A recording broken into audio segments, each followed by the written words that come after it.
Assalamualaikum warahmatullahi wabarakatuh. Untuk semuanya, ohayo gozaimasu.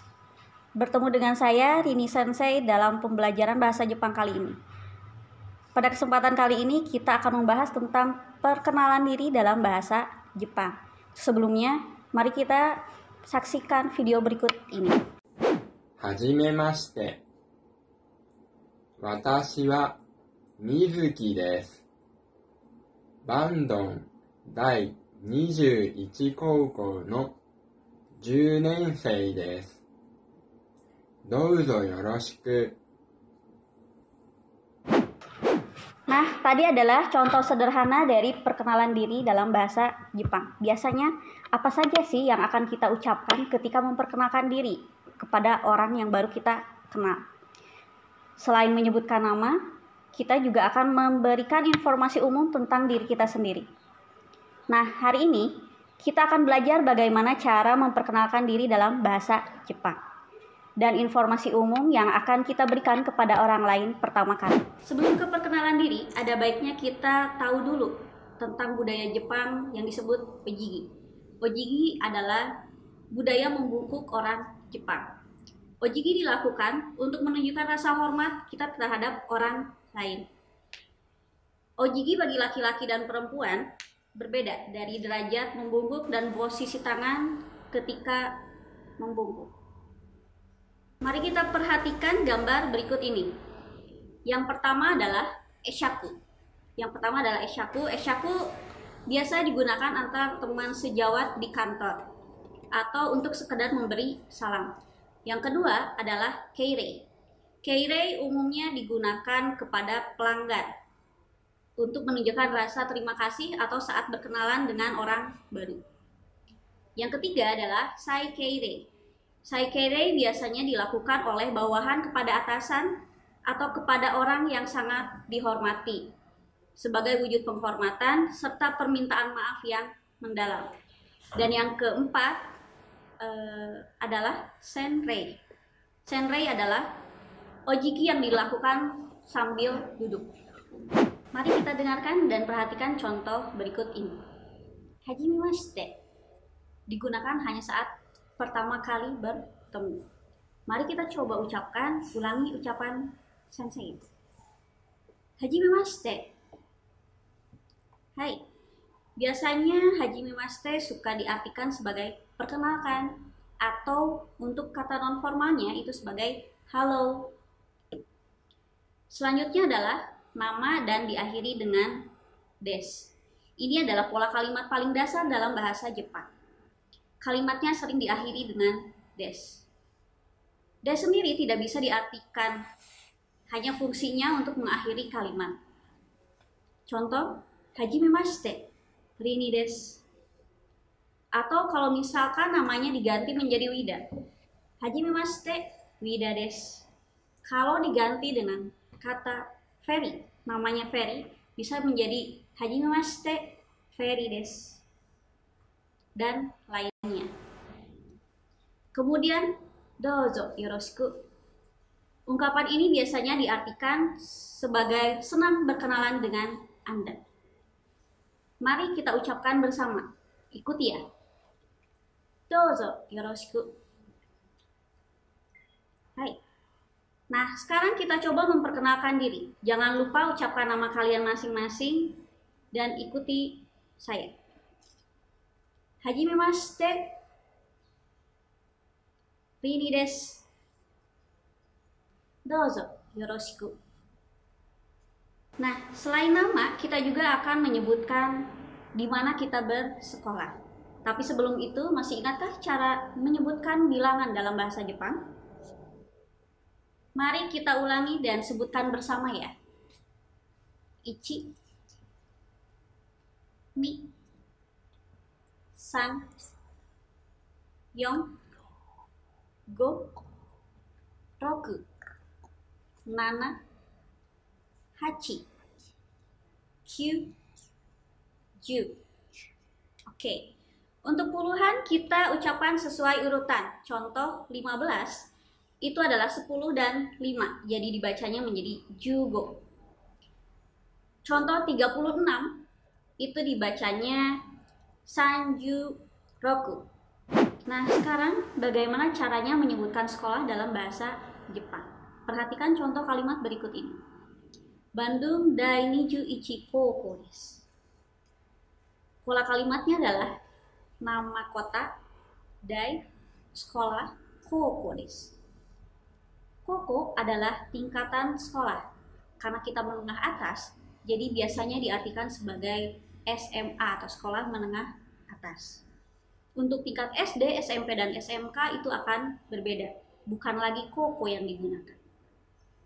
Sekarang kita coba ucapkan. Kalian ikuti ya.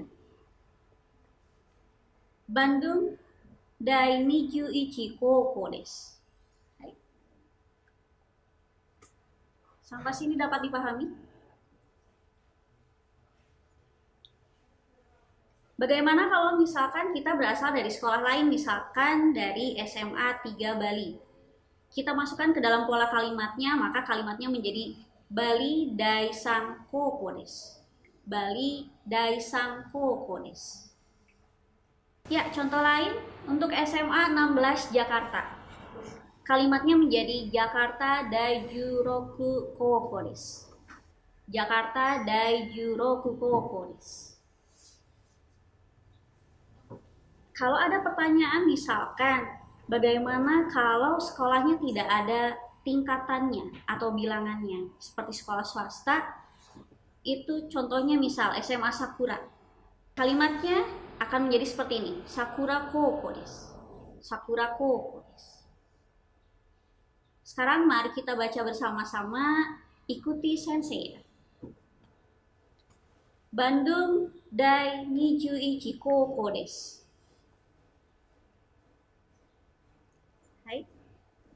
Berikutnya, Bali Daisang Koko desu. Berikutnya, Jakarta Daijuroku Koko desu. Dan yang terakhir, Sakura Koko desu.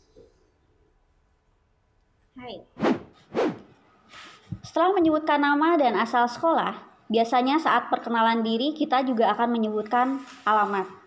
Bagaimana sih caranya? Perhatikan contoh berikut ini. Buah batu ni sunde imasu. Tinggal di buah batu. Pola kalimatnya adalah alamat ni sunde imasu. Ni sunde imasu bisa diartikan sebagai tempat tinggal di titik-titik. Sekarang mari kita coba ucapkan. Ikuti saya. Buah batu ni sunde imasu. Bagaimana kalau misalnya kita tinggal di daerah lain, misalkan di Riung, Bandung. Kita masukkan ke dalam pola kalimatnya. Maka kalimatnya menjadi Riung Bandung ni sunde imasu. Mudah bukan? Contoh lainnya selain wilayah, daerah tempat tinggal, bisa juga dengan nama kota tempat kita tinggal. Misalkan tinggal di Jakarta, maka kalimatnya akan menjadi Jakarta ni sunde imasu. Jadi kata bergaris bawah bisa diganti dengan wilayah atau kota tempat kita tinggal. Sekarang mari kita ucapkan bersama-sama. Ikuti saya. Buah batu ni sunde imasu. Berikutnya, Riung Bandung ni sunde imasu. Berikutnya, Jakarta ni sunde imasu. Setelah kita pelajari kosakata dan kalimat tadi, sekarang mari kita latihan memperkenalkan diri. Ikuti sensei ya. Kita baca sama-sama. Hajimemashite. Rini desu. Bandung Daiichi Koko desu. Antapan ini sunde imasu. Douzo yoroshiku. Hajimemashite. Niar desu. Bekasi Dainana Koko desu. Tambun ni sunde imasu. Douzo yoroshiku. Nah, selanjutnya silakan kalian buat kalimat perkenalan diri kalian sesuai dengan nama, sekolah, dan tempat tinggal kalian masing-masing. Catat di buku latihan dan hafalkan. Untuk pertemuan selanjutnya, kalian harus bisa mempresentasikan perkenalan diri kalian di dalam bahasa Jepang ya. Ya, untuk yang terakhir, mari kita refleksikan apa yang sudah kita pelajari hari ini. Kalian silakan sebutkan fungsi masing-masing dari pola kalimat berikut ini. Hajimemashite. Kapan kata ini diucapkan dan apa artinya? Ya, hajimemashite digunakan saat pertama kali kita bertemu. Biasanya diartikan sebagai perkenalkan atau halo. Ya, untuk pola yang kedua, titik-titik des. Fungsinya untuk apa? Ya, untuk menyebutkan nama saat perkenalan. Sekarang nomor 3. Titik-titik dai titik-titik koko des. Fungsinya untuk apa? Ya, untuk menyebutkan asal sekolah. Ya, berikutnya untuk nomor 4. Titik-titik ni sundeimasu. Fungsinya adalah titik-titik ni sundeimasu fungsinya adalah untuk menyebutkan tempat tinggal. Ya, dan yang terakhir nomor 5, dozo yoroshiku. Kapankah kata ini diucapkan? Ya, sama seperti hajimemashite, dozo yoroshiku digunakan saat pertama kali bertemu. Biasanya diartikan dengan senang berkenalan dengan Anda. Ya, sampai di sini kelas bahasa Jepang untuk hari ini. Semoga penjelasan sensei dapat dipahami dan dapat bermanfaat untuk kalian semua. Jangan lupa sering latihan ya.